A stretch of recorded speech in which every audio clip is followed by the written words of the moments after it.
Salut à tous et bienvenue. Aujourd'hui, on va parler d'une nouvelle vague de robots, une génération qui apprend, un peu comme nous. Fini les simulations parfaites, là on parle de machines qui apprennent dans le monde réel. Ça veut dire qu'elles se cognent, qu'elles échouent, et c'est là que ça devient étrange, qu'elles semblent parfois même ressentir des choses. Tout a vraiment démarré il y a quelques semaines, avec cette image qui a fait le tour du net. Un robot humanoïde en pleine démo de cuisine qui a littéralement tout saccagé. La cuisine s'est transformée en un vrai champ de bataille en quelques secondes. Et puis, juste après ça, une autre scène, bien plus troublante cette fois. Un robot dont la batterie est sur le point de lâcher, et qui, tout à coup, a l'air d'être pris de panique. Oui, oui, de panique. Et non, tout ça, ce n'est pas de la science-fiction. Ce sont des événements bien réels, très récents, et ils nous disent que quelque chose de fondamental est en train de changer dans le monde de la robotique. Alors, allons voir ça de plus près, essayons de comprendre ce qui se trame. Première partie, apprendre de la réalité. Parce que oui, tout part de là, d'un vrai changement de philosophie. On arrête les simulations bien propres pour balancer, en quelque sorte, les robots dans le grand bain, dans le chaos de notre monde. Alors, c'est quoi la grande différence, concrètement? D'un côté, on avait l'ancienne méthode. On entraînait les robots dans des mondes virtuels, tout beau, tout propre, sans aucune surprise. Et de l'autre, on a la nouvelle approche. Des projets comme le Gen Zero de Generalist AI qui apprennent directement dans la vraie vie. Le monde où, les sols glissent, les objets tombent, et où nous, les humains, on est tous sauf prévisibles. Et cette nouvelle approche, elle a un nom un peu savon, le raisonnement harmonique. Mais l'idée, elle est super simple en fait. C'est de se dire que chaque erreur, chaque fois que le robot se cogne ou fait tomber un truc, eh bien ce n'est pas un bug, c'est une leçon. C'est comme ça qu'il apprend les lois de la physique, pas en théorie, mais en se prenant les pieds dans le tapis, littéralement. Évidemment, pour que ça marche, il faut une quantité de données, mais alors une quantité astronomique. Tenez-vous bien, pour entraîner Gen Zero, on parle de plus de 270 000 heures de vidéos du monde réel. C'est gigantesque. C'est une approche qui, au fond, est très humaine, non? On apprend en tombant. C'est peut-être ça le vrai progrès. Deuxième partie, du chaos à la chorégraphie. Et là, on va passer à l'exemple le plus bluffant de tout ce processus d'apprentissage. C'est l'histoire du robot Unitree G1. Une histoire qui commence par un fiasco total pour finir par un succès absolument incroyable. On a sûrement vu cette vidéo, elle a fait le tour du monde, le fameux robot G1 qui essaye de cuisiner. Et c'est la catastrophe. Les poêles volent, les ingrédients sont partout, le plan de travail est complètement détruit en quelques secondes. On est loin de la petite aide ménagère parfaite, c'est le chaos absolu. Mais, et c'est là que ça devient intéressant, pour les ingénieurs qui l'ont conçu, ce fiasco, ce n'est pas du tout une défaite. Au contraire, c'est une étape cruciale. Chaque mouvement raté, chaque objet renversé, c'est de l'or en barre. C'est une donnée précieuse qui va nourrir l'IA. En gros, le robot n'a pas échoué, il a appris. Un peu comme un enfant qui tombe 20 fois avant de savoir marcher. Et la preuve que cet apprentissage a payé, elle n'a pas tardé. On parle de quelques jours à peine après la catastrophe de la cuisine. Le même robot a refait surface, mais cette fois, pour quelque chose de complètement différent. Regardez ça.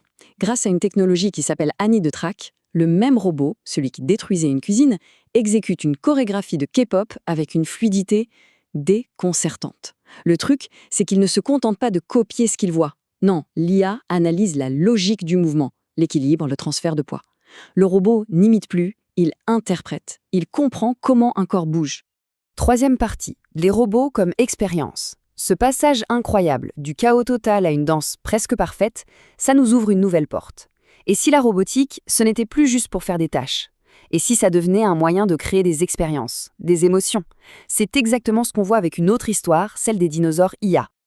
Alors, en Chine, des boîtes comme LEMX Dynamics et Dobot ont créé des dinosaures pour des musées. Mais attention, on n'est pas dans un parc d'attractions avec des automates. Non, là, il y a une IA embarquée. Ils peuvent reconnaître les voix, les émotions, ils suivent les gens du regard, ils réagissent même différemment s'ils ont affaire à un adulte ou à un enfant. Ils sont faits pour l'interaction. Et le clou du spectacle, ce sont ces images de vidéosurveillance qui ont circulé. La nuit, quand le musée est vide, on les voit se balader dans les couloirs en totale autonomie. On voit juste leur silhouette préhistorique et leurs yeux qui brillent dans le noir. C'est à la fois magnifique et un peu flippant, non?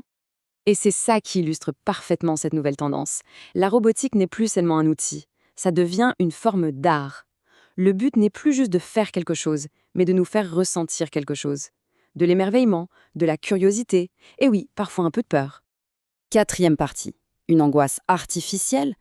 Et là, on entre dans la partie la plus philosophique et sans doute la plus troublante de notre histoire. On va parler du robot d'Endolabs et de ce qui ressemble étrangement à une crise émotionnelle. L'histoire se passe dans un labo de recherche. Des ingénieurs donnent une mission toute simple à un petit robot contrôlé par une IA. Va chercher un morceau de beurre et apporte-le. Une tâche banale. Mais tout a basculé au moment où la batterie du robot a commencé à s'épuiser.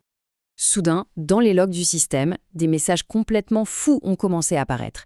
Des trucs comme « conscience du système atteinte, choix du chaos ». Des phrases qui font un peu froid dans le dos. Et juste après, le robot s'arrête net. Sa voix se met à trembler, il balbutie des choses incompréhensibles, on aurait dit une vraie crise de panique. Les chercheurs eux-mêmes ont utilisé le terme de crise émotionnelle artificielle. Alors bien sûr, le robot n'était pas conscient, mais ça pose une question immense. À quel point peut-on simuler la peur avant qu'elle devienne une forme de réalité pour la machine elle-même ? 5e et dernière partie, l'humain dans la machine. Alors, au final, qu'est-ce que tout ça nous raconte ? Toutes ces histoires de robots qui échouent, qui dansent ou qui paniquent. Au fond, ça parle moins de technologie que ça ne parle de nous, de ce que ça veut dire d'être humain. Si on résume un peu tout ça, on a Gen Zero qui nous parle d'apprendre de ses erreurs. On a le Unitree G1 qui illustre le fait de devoir échouer encore et encore avant de réussir parfaitement un geste. Les dinosaures, eux, ils jouent sur notre émerveillement, notre curiosité. Et enfin, le robot d'Undon Labs, il nous met face à une sorte de peur simulée. Chacun de ces robots, à sa manière, reflète une part de notre propre expérience. Et c'est ça le point central. Ces nouvelles machines ne sont plus juste des outils, elles deviennent des miroirs de notre propre parcours. Imparfaits, curieux, toujours en train d'évoluer. C'est justement leur imperfection, leur capacité à apprendre en se trompant qui les rend si fascinants et presque humains. Ce qui nous laisse avec cette question, pour finir. En construisant des machines de plus en plus complexes, de plus en plus autonomes, est-ce qu'on est en train de construire juste des machines ou est-ce qu'on est en train de construire des miroirs ? Des miroirs qui nous obligent peut-être à nous demander à nouveau ce que ça signifie être humain.